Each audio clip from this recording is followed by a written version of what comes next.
Hey beautiful people, you're welcome back to the channel. In today's tutorial we'll be learning how to sew this beautiful pleated kimono cowl dress.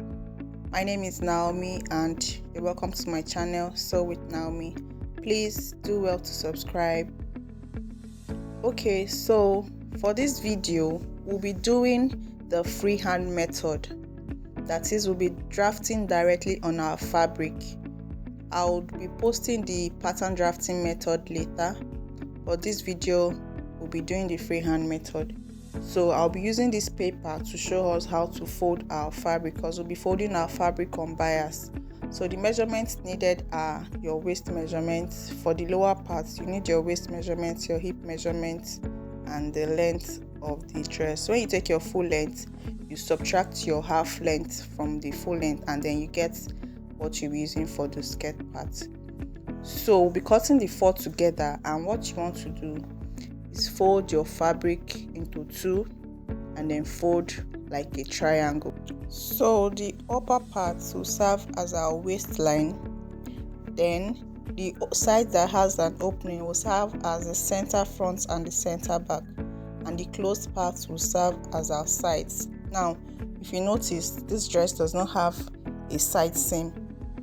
The seams are at the front and the back, so that's the only seam. It's not going to have a side seam, it's just going to have that cowl effect at the side. So we'll be taking our measurements now.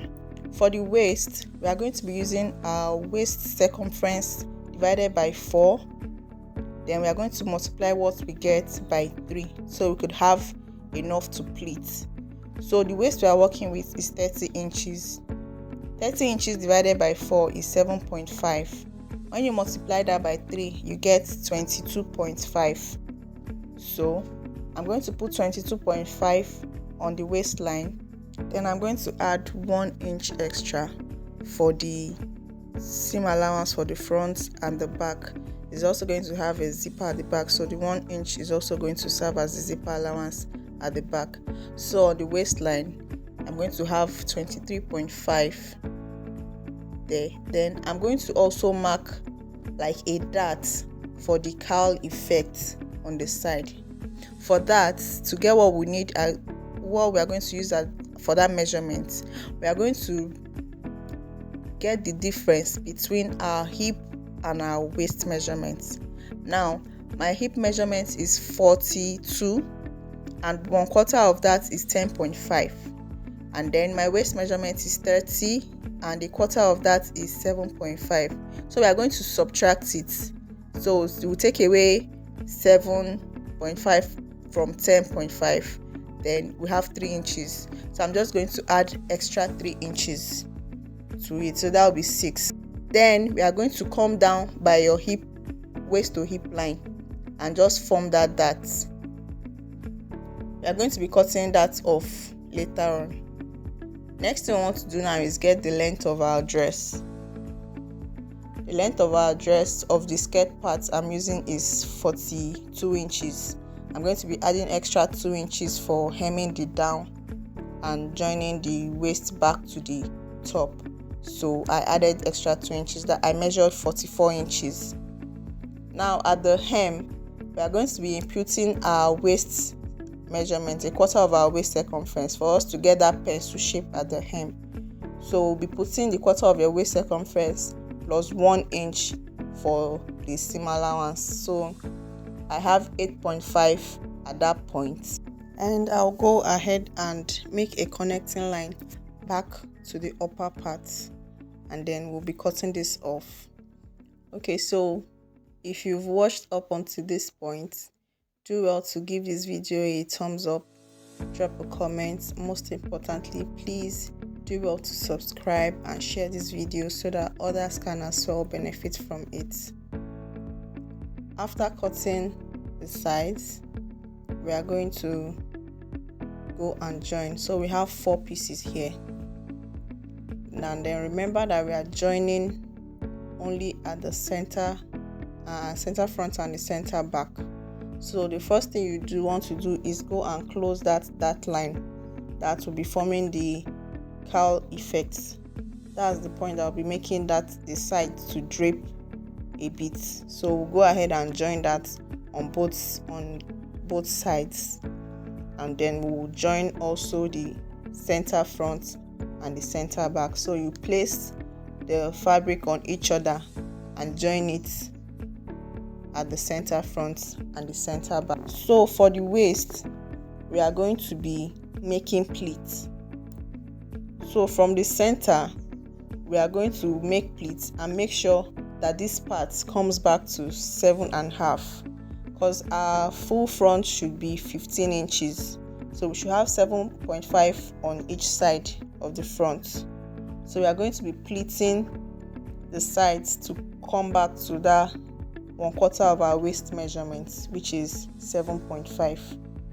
So you can have as many pleats as you want. You could do 2, you could do 3, you could do 4, 5. So as many pleats as you want it to have.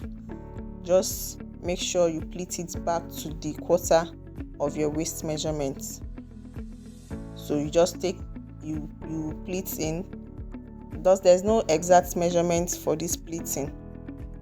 It's just random pleats. Just make random pleats. But all you need to do is make sure that it goes back to your waist measurement, 1/4 of your waist measurement on each side. So overall, everything should go back to your exact waist measurement. We know that it is fitted at the waist, so that's it. At the end of your pleating, you should have your waist measurements back. So we are going to be pleating to the side. We are going to pleat it facing the side seam on each side. So each side should face the side seam. After pleating this part, we'll go ahead and pleat the other side. So each part should face the side seam, and you should have your 1/4 of your waist measurement on each side. So after doing this side, we'll go ahead and do the other sides all round, and then we're going to come back. Okay, so we're just going to go and hold this down with a stitch. We're just going to go and stitch it down while we work on the upper part. You can see how it's coming up. So we're going to work on the upper part. So for this upper part, we'll be using our half length, and we'll be subtracting our band from the half length. So my half length is 18 inches. I'll be subtracting 2 inches from it. That will be 16 inches. Then half inch, I'll add half inch to join it back to the lower part. That will be 16.5. So that is what I'm marking. I'm marking 16.5 to get a straight line that will serve as our shoulder line, and that is where we'll be taking our measurements from. So if you check the style inspiration, you would notice that the sleeve is a kimono sleeve, that it is cut together with the bodice. To get the measurements you need, you just measure from your mid shoulder to where the sleeve is going to get to. So you measure from your mid shoulder to where the sleeve is going to get to, and then you add extra 1 inch for hemming the sleeve. So for me, I used 20 inches plus 1 inch for hemming the sleeve. That's 21. And then at that point, I'm going to come down by 1 inch for the shoulder slope. And for the neck width, I used 3 inches for the neck width, and the neck depth was 6 inches. So we just connect it with a slightly curved V neckline. So the V is not the sharp V, it's just the slightly curved V. And then for the back, we are going to extend by 1 inch for our zipper allowance. So you go ahead and connect from your shoulder point to the shoulder slope, and then you're going to input your round sleeve measurement. It's not a fitted sleeve, so you want to add ease. I used 8 inches.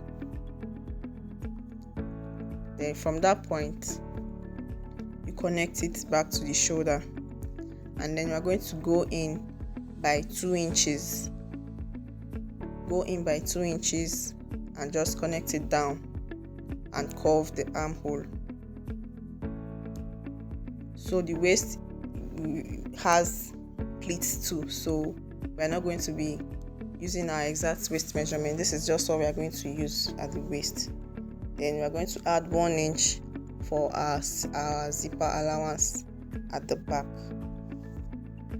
So we are just going to cut this off, but remember to add your seam allowance for joining the shoulders together at the upper part. So just add 1/2 inch before as you cut. Please remember to like, share and subscribe for more. Thank you. So for the neckline, to finish the neckline, you could decide to use a bias tape to finish it, or you could decide to use a facing.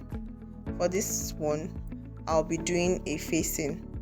So to cut the facing, just get a piece of fabric, place it underneath the main bodice, and then you cut the neckline exactly how it is. When you cut the neckline exactly how it is, you can now go ahead to mark 2 inches, 3 inches, 4 inches round it, depending on how wide you want the facing to be. So for this one, I used 4 inches all around it. So just cut it out and use it to turn the neckline. Then we are going to join the shoulders, the sides, and then put the rope at the back, because it has a rope to tie it at the back. It's just like a design. So we've gone ahead to do that. We have joined the shoulder, we have hemmed the sleeve and joined the sides. So the only part that is left open is just the center back, which is where we'll be attaching the zipper. So that is it. Now we'll just go ahead to pleat our waist so we can join it to the lower parts. In order for us to get the exact position of the slit of the pleat, I'm going to notch the center point of the front and then place it on the center of the skirt parts, and then we are just going to make our pleats to match the ones on the skirt parts. So that's just what we're going to do. Okay, so you just pleat and pin, match up the sides, up the half length side with the side of the down, and then you just pleat it. Take your time and just do the pleats to match up. After doing it, just like we pleated for the lower parts, you pleat it towards the side to face the side seam. So after pleating for one side, you go and do the same thing for the other sides, the second side for the front, and then you do the same thing for the back. So after that, we will be working on our band. For the band, you are going to measure, you take your waist measurements. Obviously this is 30, then I'll add interfacing to it, and then I'm also adding 2 inches for the zipper allowance, and then we are going to sew it. So you join it to the upper part and the lower part, and this is what we have after joining. You can see how nice this is coming out. So you go ahead and fix your zipper, and then this is what we have. Okay, so for this dress I used a satin silk fabric. So I also went ahead to open the slit. So you open the slit to whatever length you want it. So I was saying I used a satin silk to do this dress. I'd recommend a Duchess silk, because this satin silk was too light, so the drape didn't really fall, the weight on it. So I'd recommend a Duchess silk. Thank you for watching. Like I said, I'll be doing a pattern drafting video for it, and I'll also be using a Duchess fabric for that one. So do well to subscribe and turn on your notification bell. Thank you for watching. Bye.